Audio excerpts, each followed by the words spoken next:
la demande de liberté provisoire sans pour autant nous préciser les motivations. Il a simplement dit qu'il rejette sans fondement, personne n'a compris.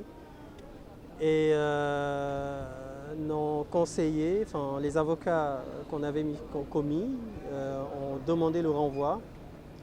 Et donc là, le dossier sera appelé le 19 juin. Mais ce qui est vraiment insensé, c'est qu'en fait, le 19, ils comparaîtront libres, puisqu'ils sortiront normalement le 15 juin. Donc, la demande de liberté provisoire avait été bien motivée, les garanties étaient là, donc il n'y avait vraiment pas de raison qu'elle soit rejetée. Ils l'ont rejetée, ils sortiront dans quelques semaines et ils viendront comparaître le 19 libre. C'est ça la justice sénégalaise. Parfois c'est tellement insensé qu'on a du mal à comprendre comment il fonctionne. Commentaire, je ne sais pas s'il y a lieu de commenter. Je me rends simplement compte que le rejet de la demande de liberté provisoire est insensé. D'autant plus que c'est un refus qui n'est pas motivé, ce qui est étrange. Ils auraient dû simplement dire pourquoi ils le refusent, mais ils l'ont pas motivé. Donc bon, à ce niveau, je me rends compte simplement que la décision elle est insensée. Ils renvoient au 19. Je pensais même qu'ils allaient refuser de renvoyer, mais malheureusement, ils n'avaient pas le choix. Ils étaient obligés de renvoyer. Ils ont renvoyé. Et nos camarades viendront comparaître libres. Donc, je n'ai vraiment pas de commentaire à faire, à part constater que c'est invraisemblable ce qui se passe dans ce pays au niveau de la justice. waaw suñu camarades yi te duñu ñëwoon assister leen suñu camarades yi donc dañu demandé woon la semaine dernière demande de liberté provisoire juge bi joxoon nañ ko toutes les garanties bi mu commencé étudier demande de liberté provisoire bi mu ñaanoon ñu may ko ba tey bi ñu ñëwee dafa rejeté demande de liberté provisoire bi sans wax ñu lan moo tax mu rejeté ko mu nekk loo xam ne nii lu doy waar la parce que ci justice waxuma la sax ci justice mais administration bu ñu jëlee décision dañ ko war a motiver mais tey juge bi dafa rek jël décision am sans pour autant mu motiver ko loolu moo tax nag suñu avocat yi dafa newoon dafay retenir dossier bi pour ñu dugg ci fond wu dossier bi mais suñu avocat yi ñoom ñu demandé un renvoi donc il a accepté le renvoi mu renvoyé ba le 19 juin mais sauf que li ci reetaan lu mooy le 19 juin dina fekk ñi génn donc ñoom bu ñuy ñëw le 19 juin dañuy ñëw libre et pourtant mënoon nañ leen bàyyi ñu jox leen liberté provisoire puisque quelques semaines rek moo des ci seen détention donc rek pour wax que justice la boo xamante ne nii parfois doo mën a comprendre seen i décision seen démarche du am logique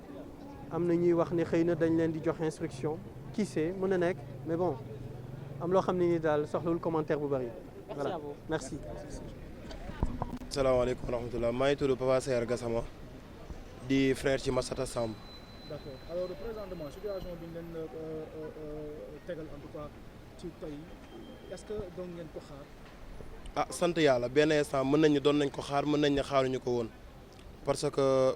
bu ñu seetloo à 80% lu ñu fi indi nekkul woon pour ñu libérer leen parce que li may wax toujours rek ba bërki démb laa koy wax nit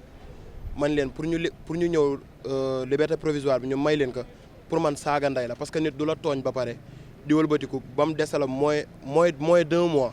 nga war a purger sa peine pendant 6 mois nga dem nga tëdd 5 mois et quelques ñëw ñu ne dañ lay bàyyi pour nga génn ni lan dañ la ko may pour man may boobu noonu saaga la ndax yow tooñuloo dafa am cause bu nga xamante ni moo la fi dugal mën nañ ni ci xare lañ nekk ba dugg fi donc bu ñu leen fi téye pour ñu tëddaat benn 20 jours je peux dire ou moins même nañ sant yàlla nañ sante loolu yàlla en plus xam ni tamit fierté lañ ciy am metti na mais neex na parce que tey jii doo tasante kenn di sëgg duñ nit ñi dañ leen fi téye dañoo ñàkk fulla wala dañoo def lii wala dañoo def lee non non dañ nekk di défendre dañ nekk ci xare moo leen fi dugal te ñun ñëpp lañ fa tëddal kon nañ ko sante yàlla te ñaanal leen ñu génn fi ci jàmm incha allahu rabbi. waaw non sant yàlla firi rek parce que koo ci gis sourire bi ngay njëkk a gis ñoom ñaar ñëpp buñ gisee ñi ngi nuyoo ñi ngi kaf ñi ngi ree di xam li leen di xaar xam nañ leen fa dugal te incha allahu rabbi bu jotee dinañ génnaat ci jàmm. du Babacar Mbaye di cousin ci Massata Samb. commentaire ban ngay def ci liñ leen teg tey jii maanaam au moins am na ñu nga xamee ne que yaakaaroon nañ ne que dinañ am liberté provisoire est-ce que jàpp nga ne que bañal gi ñu leen ko bañal nii nekk na ba tey loo xamee ne que yoon la donte bu ñuy comparaître bu ñu ñëwaatee fii le 19 fekk na alors seen peine ñu tëdd ko woon. waaw xam nga àdduna loo gis rek da nga ciy jàngat nit ki dafa am ñaari côté yoo xamante ni moomalu ko boppam dafa am loo xamante ni sunu borom moo ko moom ci yow am na loo xam ni nattu la beneen côté bi justice nga amal affaire mais justice wala muy réagir dafay fekk yàlla ànd ci parce que yàlla lépp loo xamante ni dogal la buy ñëw rek daf ciy ànd mu soog a am kon ñoom lii bu yàlla tuddee nii 6 mois yi leen fi teg faaw ñu tëdd ko ba mu jeex pexe boo mënti def du tee dañ koy tëdd te jullit bi nattoom da ko war a muñ ndax inna allaha ma sabirin yàlla nee na way muñkat yi la àndal kon bu la nattu dalee da ngay muñ neexul ci sunu xol parce que ñoo bokk même sang buy daw sunu yaram parce que yaayam ak sama papa ñoo bokk ndey ak baay kon kooku tey su ni ma woon kaay tëdd fii mu nekk barke alxuraanul karim mu génn ci biti ma def ko ndax li ñu bokk mënuñu ko séddoo ma ak moom du tere nag dañ ciy sant yàlla parce que yàlla àdduna ay tolof-tolof la ko mooñaale boo dee jullit da nga koy nangu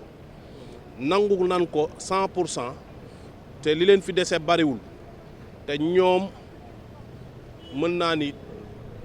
am na loo xamante ni ndono la mënta ñàkk bu la dalee rek da nga koy nangu parce que képp ku dëkk Sénégal li nga xamante ni moom la fi mag ñu baax ñëpp dund